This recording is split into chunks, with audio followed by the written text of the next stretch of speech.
Technology's failing me. Or I'm failing my technology, one of the two. I think it's probably the latter. You know, the songs that we sang, at first I didn't, when Ron gave me the numbers, I thought, well, that wasn't what I was talking about. He's sharper at it than I am. I want you to look at number 867, to Canaan's land, I'm on my way.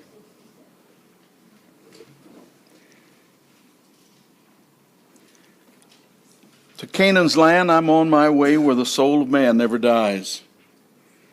My darkest night will turn to day, where the soul of man never dies. Just that one phrase in that song is what I'm dealing with. And you know, this world has a dark side to it. And movies have been made about the dark side. A lot of references made to the dark side, to shadowy figures that rule the night. None of that is ever good, you know. And as I think about the 23rd Psalm that David wrote, David had a lot of dark nights, a lot of things that were against David. He was proclaimed right after he fought with Goliath to be God's anointed. Saul was about halfway through his reign as king. And David had 20 more years before he would actually take the full throne of Israel. And he had many opportunities to take the life of Saul, but he wouldn't do it. He was waiting for God to dethrone Saul, not him.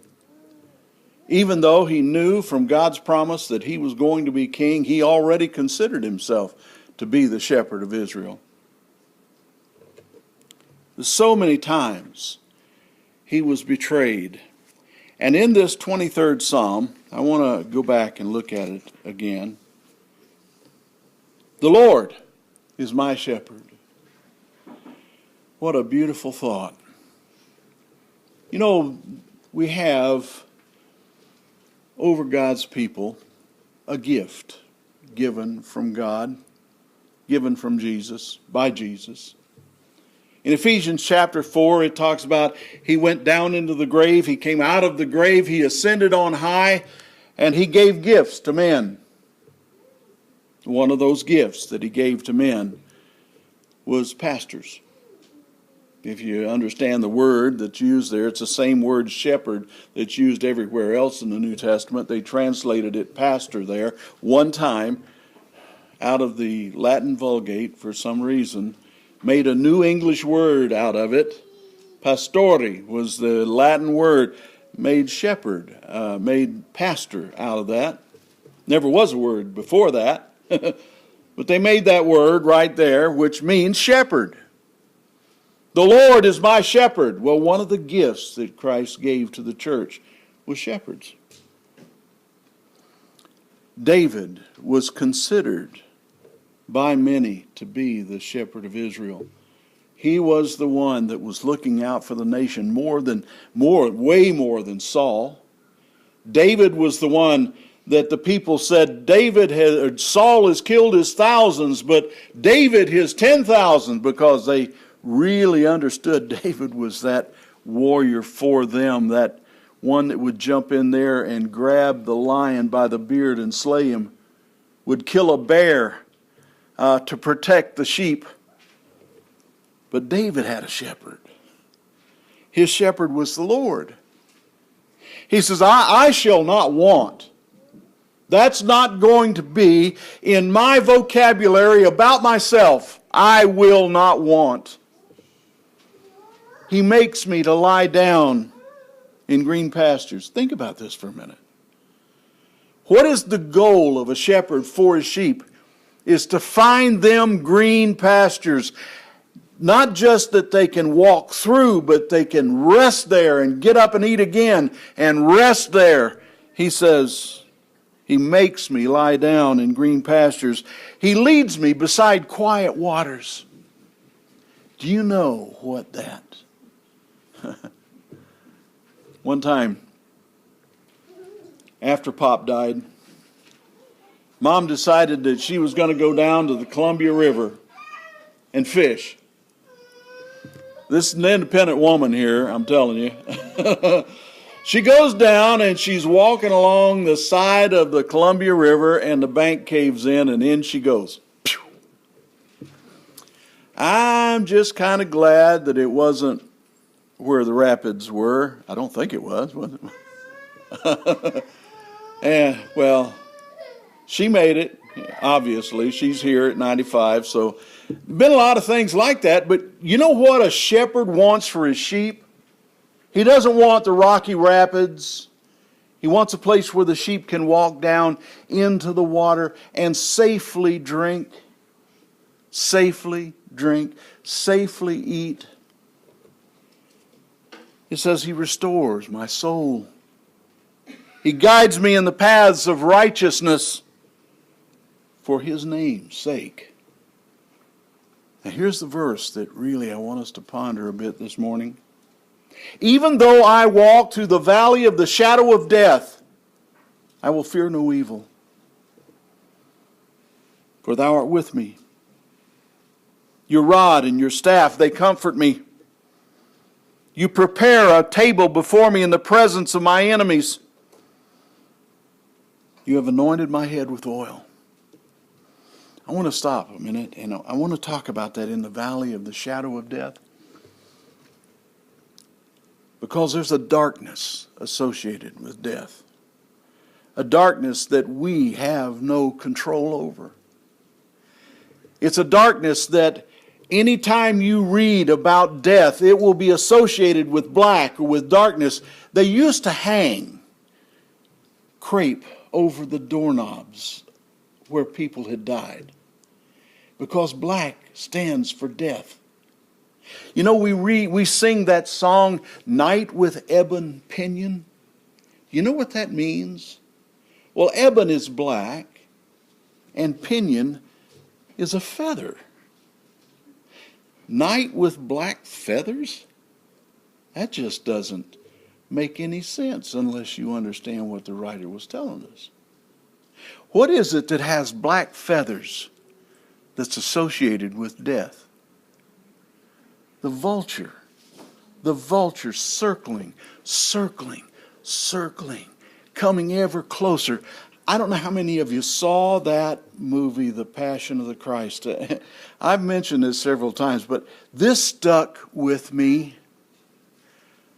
When the devil was there at the beating of Jesus, when they were torturing him, after they had crammed that crown of thorns on his head, you see in the back of the crowd what represented the devil sneaking ever closer, coming closer and closer. Because you remember what it said in Luke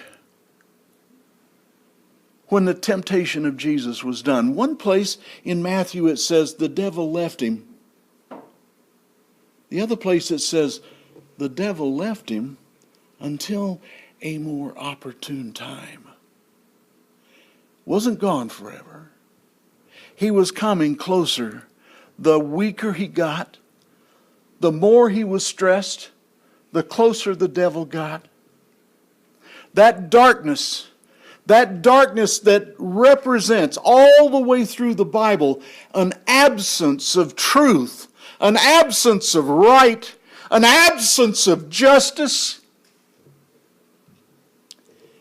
Darkness is not what we are after in our lives. Have you ever noticed how depressed you get when the sun doesn't shine? I remember when I was going to school in Alaska. For a Florida boy, this is tough. Because I went to school at about 11:30, the sun came up. About 12:30, the sun went down.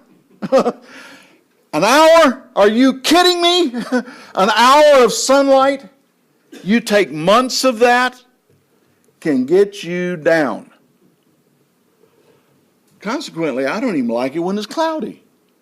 I much prefer the sun to be shining like it is today. There's something about the light, not just this light, but enlightenment, that is so important. In Ephesians chapter 4, a passage we've used many times, where the Apostle Paul is writing to the churches that got that letter, that we have the name letter to the Ephesians. I think it was a circular letter written to everywhere, and we just happened to get the one or find the one that was addressed to the church at Ephesus.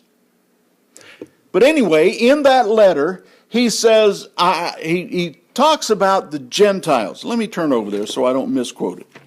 In this passage, as he is writing to this church or these churches, here's what he says.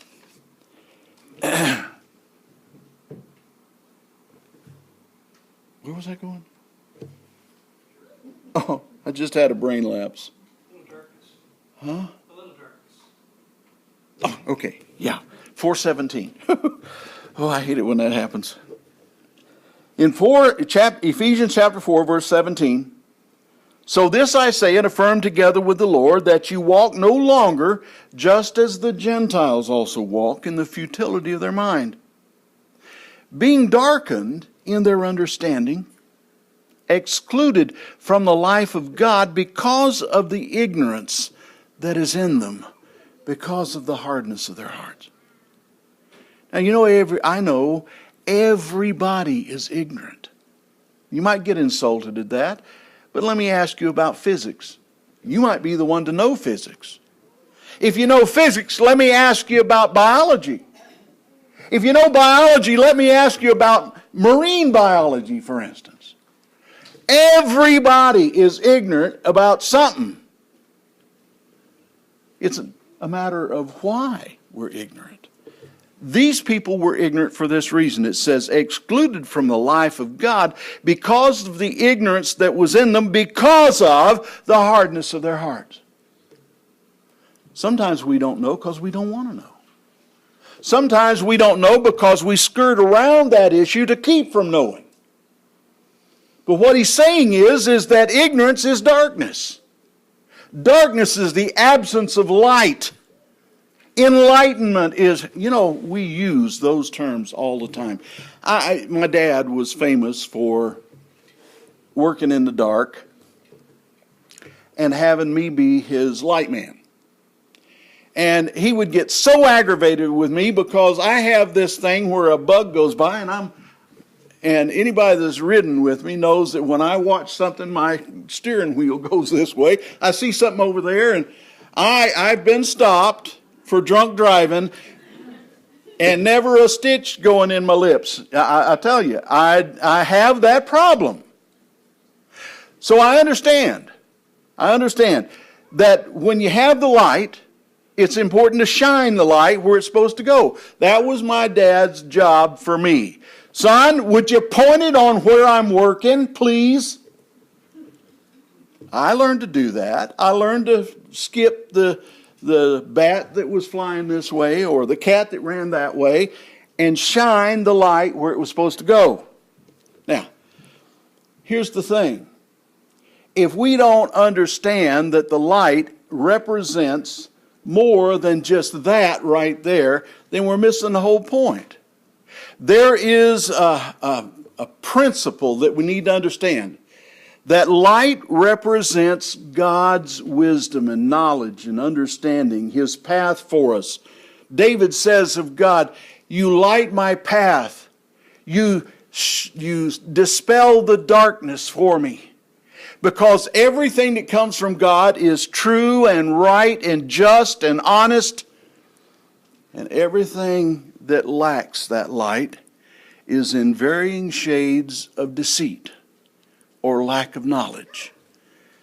Now, when we tend toward the dark side, It means that we either, because we don't know, or because we don't want to know, we're doing without the knowledge that God gives us to make it through this world. God is leading us. God is giving us the information that we need to be safe and to have everything that we need. That's what the 23rd Psalm is all about. It's God being our shepherd and giving us what we need. Our job is to not have this hardness of heart and to reject the truth that comes from God, to reject the light that comes from God. Now, one of the things that I want us to look at with regard to this is that this world has a lot of traps that can get us if we're not careful. I want you to turn to a passage back in the Old Testament here. In Leviticus 19, I think it is. Where I'll just quote this, we won't go there. But it warns in about 10 different places not to deal with mediums and spiritists, to let that business go. Just don't even touch it. Because there's a danger there that we don't understand, we don't know. It's darkness that we don't have a light to shine on, to understand. When you read about Jesus casting out the demons in Matthew chapter 8, we'll go there in just a minute. But I want to go to, right now, let's go to 1 Samuel chapter 28. And I want to read a story here, a short story. In chapter 28 and verse 1, let's see here, it says, it came about in those days, verse 1, in those days that the Philistines gathered their armed camps for war to fight against Israel. And Achish said to David, know assuredly that you will go to war with me in the camp, you and your men. Let's get down here to verse 8. We understand that there's a war going on, and Saul now wants to know how to fight this war. Saul he's been going downhill since David left him. Saul's got troubles. Saul is twisted in his head. Saul knew and understood that he was God's king, and all he had to do was follow God's instruction, and he'd be king for the rest of his life. But he didn't do that. Now, Saul's in trouble, and he can't get God to talk to him. So here's what it says in verse 8. Then Saul disguised himself by putting on other clothes, and went, he and 2 men with him. And they came to the woman by night. Oops, let me back up. I didn't start in the right place. Verse 7. Saul said to his servants, seek for me a woman who is a medium. Now those 10 verses that it said, don't you go to these mediums. Anybody know what a medium is? Witch. Yeah. It's a person who talks to the dead. It's a person that gives you information from the other world. It says, Saul said to his servants, seek for me a woman who is a medium, that I may go to her and inquire of her. And his servants said to him, behold, there's a woman who is a medium at Endor. So this is called the Witch of Endor. Okay, they've used that in movies, Witch of Endor. Then Saul disguised himself by putting on other clothes. He didn't wear his royal robe. It says, and 2 men went with him, and they came to the woman by night, and he said, conjure up for me, please, by bringing for me whom I shall name to you. But the woman said to him, behold, you know what Saul has done. Well, if you go back, when Saul was a better king, what Saul did was he killed them all or kicked them out. I mean, if he found out who you were and you were doing that, off with their heads. But there was not supposed to be any left. Well, she's still doing it, sneaking around doing it. And she says, you know what Saul has done, how he has cut off those who are mediums and spiritists from the land. Why are you laying a snare for my life to bring about my death? I don't want to have my head off. Saul vowed to her by the Lord, saying, As the Lord lives. You might know what that means. As the Lord lives. That was one of those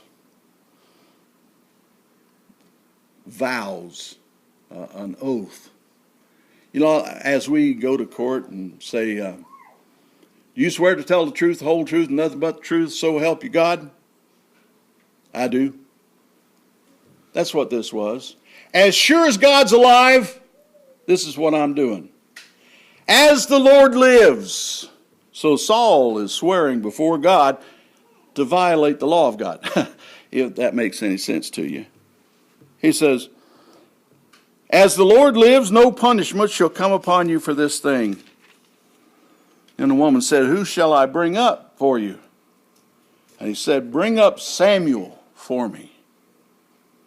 When the woman saw Samuel, she cried out with a loud voice, and the woman spoke to Saul, saying, why have you deceived me? For you are Saul. I don't understand all I know about that, but I'll tell you what. This tells me that there's a reason to be afraid of these things. Because there are things there that we don't understand, we don't know. And when you start fooling with things that you don't know, you can really get yourself in trouble. That's why you have to take a course to shoot a gun. It's why you have to take a test to drive a car. It's why you have to go to school to be a doctor. It's why you have to know what you're doing before you get a hold of things that can hurt people. You, first of all. We have to be enlightened in those things. Do you want a doctor who's in the dark? No. Do you want a bright doctor? Do you want somebody who has a light on inside there? Do you want to have somebody who knows what they're doing? Ignorance is a horrible thing when your life depends on knowing. He says, the king said to her, do not be afraid.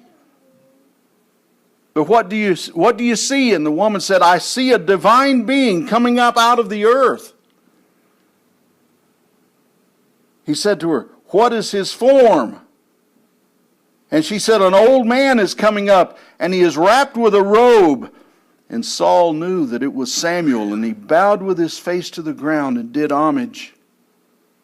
Then Samuel said to Saul, why have you disturbed me by bringing me up?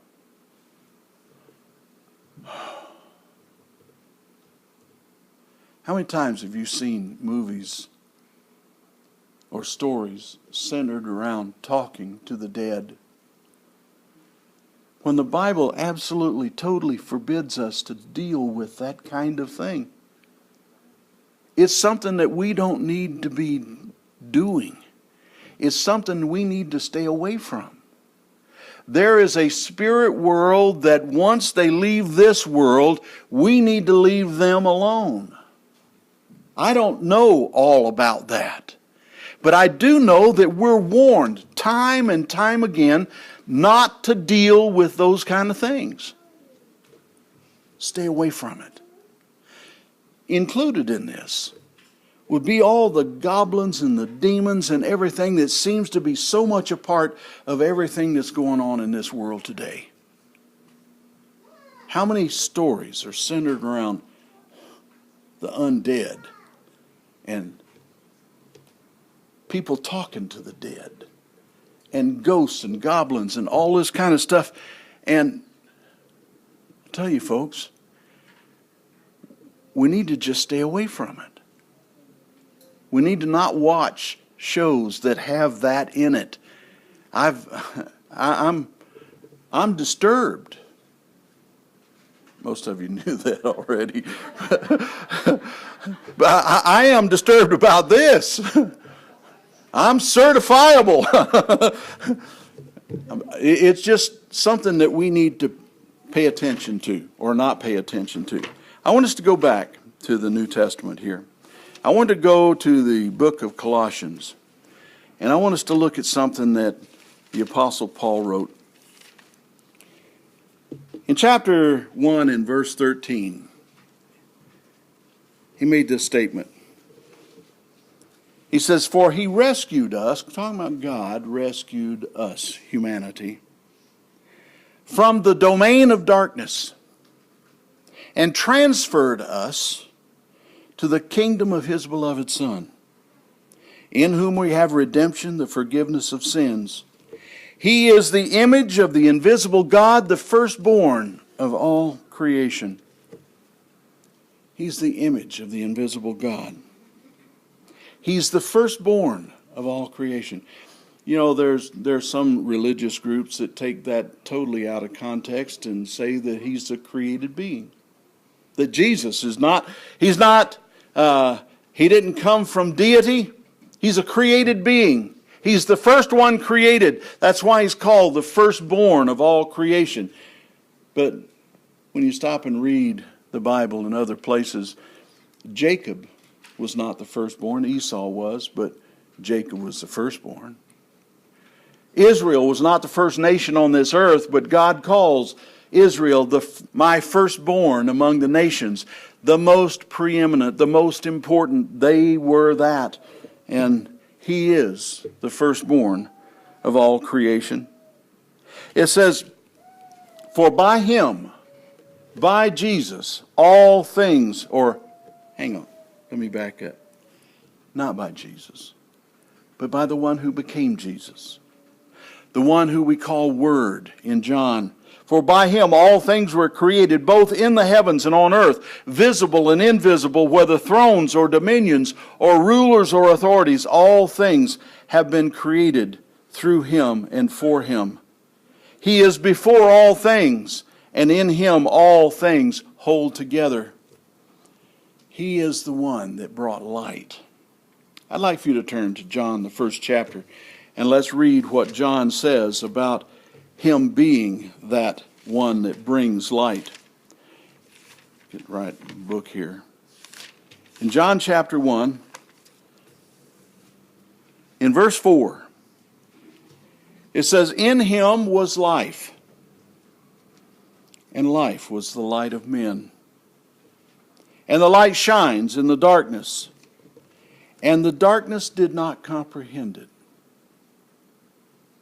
Well, like we were talking about in Ephesians chapter 4, there's a number of reasons that we don't comprehend something. Maybe haven't seen it enough. Maybe haven't been exposed to it properly. Maybe it's because we don't want to know. The light shines in the darkness. The book of Proverbs describes wisdom, which is light, describes wisdom as shouting from every point in the city, shouting from the rooftops, shouting from the street corners. Wisdom is there. God provides it so that we can see. We have to be ignoring it to not learn. So when he goes on in this passage, he says, there came a man sent from God whose name was John. He came as a witness to testify about the light. The Apostle Peter, much later on in 2 Peter, writes that through a true knowledge of him who called us, which is Jesus, by his own glory and excellence, we have everything pertaining to life and godliness. We have it through the true knowledge of him who called us. Now, folks, I'll tell you what, that's not hard. Yes, I guess it is. It's hard not that it is difficult to learn, but it's hard to put that kind of attention to something that seems to be keeping us from having fun. Have you ever thought in your growing up years or whatever that God's role kind of is to give us rules that keep us from having fun? It seems like that everything I want to do, God said no. God said no. Why would he say no? There was a time when I would tan my kids' hide for getting close to the street. You stay out of that. Didn't I tell you to stay out of that street? John was especially bad. He just would not stay where he's supposed to stay. Angel watched him. Dad, John's in the middle of the street. Why didn't you go get him? Why tell me, run to the house to tell me John's in the middle of the street? There are things we don't want our children to do. John's thinking, he just doesn't want me to have any fun. But the boy didn't quite understand. There was a darkness in him, a lack of knowledge, a lack of wisdom in understanding the physics of a delivery truck against the skull. I mean, there's something you have to understand about that before you can know that Dad's not just trying to keep me from having fun. I think they eventually learned that when I put a basketball hoop in the street. Now, you might think that's a dumb thing for Dad to do. But by that time, they understood the physics of the truck and the skull. They understood, oh, there's a truck coming. And out of the way they'd get. There are things that we can't do until we're ready to do. There are things that we can't understand until we understand them. Until we have all of the knowledge that we're given to put that thing in perspective. That's what all of this book is written for. It's not to keep us from having fun. It's to enlighten us so that we know what's dangerous and what's not. That's the point in it all. That's the shepherd giving us this green pastures and giving us the quiet waters. It's how God takes care of His people if His people will listen. Peter said, through the true knowledge of Him who called us, He's given us everything pertaining to life and godliness. That means living life. That means how to be a good employee, how to get ahead in this life. Here's how you're trusted. Just read the story of Joseph and the story of Daniel and his 3 friends. The reason they rose to the top is because God gave them what they needed. They couldn't find anything wrong with those men, bad as they tried. They were right, straight arrows. That's the way God's people should be. That's the way we should be when we rent from somebody, when we rent to somebody, when we work for somebody, when we're raising our children, when we're going out there in the world and just being on the beach. We should be right.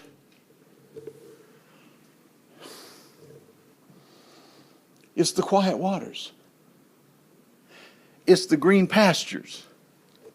But that's not the best of it. The best of it is all of this being right now prepares us for later. And that's, did you ever hear the story about keep your fork? Keep your fork because the best is yet to come. I've heard that story. Can't remember all of it, but I do remember this part. The reason you keep your fork is because after dinner, it's that dessert. Those desserts that just make your toes do this. You come off the ground and your toes do this. Keep your fork because the best is yet to come. I saw that on an obituary one time. I thought that was so cool. The person that died wanted that put on their obituary. Keep your fork, because the best is yet to come. But here's how we do that. We do that by staying as far away from the dark as we can and concentrate on the light. Concentrate on the wisdom, the knowledge, the understanding that God has given us to make it through this life without making fatal mistakes. Fatal mistakes. My philosophy, and I've gotten a lot of things wrong. My philosophy with my children has always been to teach them as much as I can teach them, and stand back and let them make non-fatal mistakes until they learn. Non-fatal mistakes. Sometimes you don't quite understand what's fatal and what's not, especially when you don't know what you're doing, when you aren't enlightened. I want to end with one verse from Ephesians. Ephesians chapter 1. The Apostle Paul was, again, writing to churches, always writing to the saved. You can tell from the book of Ephesians that it's not written to a specific church because there's not one name mentioned. But he's writing to Christians, and I think everybody should know that by reading this book. But here's what he wants them to know. Beginning in verse 15. In verse 15 he says, "For this reason I too, having heard of the faith in the Lord Jesus which exists among you, and your love for all the saints, do not cease giving thanks for you while making mention of you in my prayers." He established a lot of churches through Asia Minor, a lot of churches in the area of Galatia, which is in the same subcontinent. He says that the Lord of our Lord Jesus, that the God of our Lord Jesus Christ, the Father of glory, may give to you a spirit of wisdom and of revelation. How? In the knowledge of Him. Same thing as Peter said. And then he says this, "I pray that the eyes of your heart may be enlightened." Eyes of your heart. Not these. The eyes of your soul. The eyes of who you are.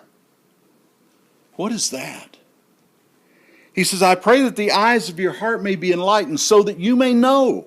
And he's got three things he wants them to know. Number one, what is the hope of his calling? What hope do we have in following the instruction of God? What are the riches of the glory of his inheritance in the saints? What does it mean to be what God inherits out of this world? Have you ever thought about that? What does it mean to be God's treasure? God's treasure. What God gets out of all of this.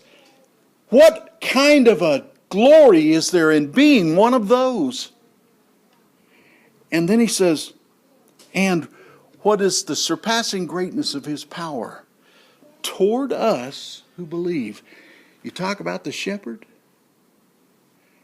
Do we trust the power that he has to overcome anything that gets in our way? To guide us through anything that might happen? To save us, to snatch us from the fire if that happens? Passages such as 1 Corinthians 10 verse 13. "No temptation has overtaken you but such as is common to man. But God is faithful." You can trust Him. He will not allow you to be tempted beyond what you're able. That's the promise. It's a promise that He has made to us.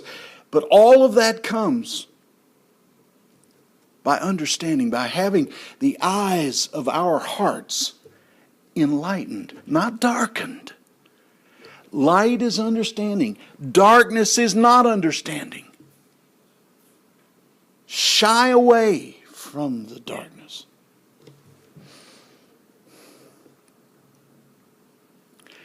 I love this book.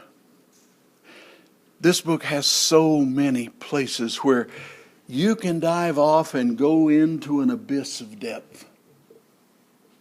But there's not one person in this world that can walk downtown that cannot understand the basics of what is taught here.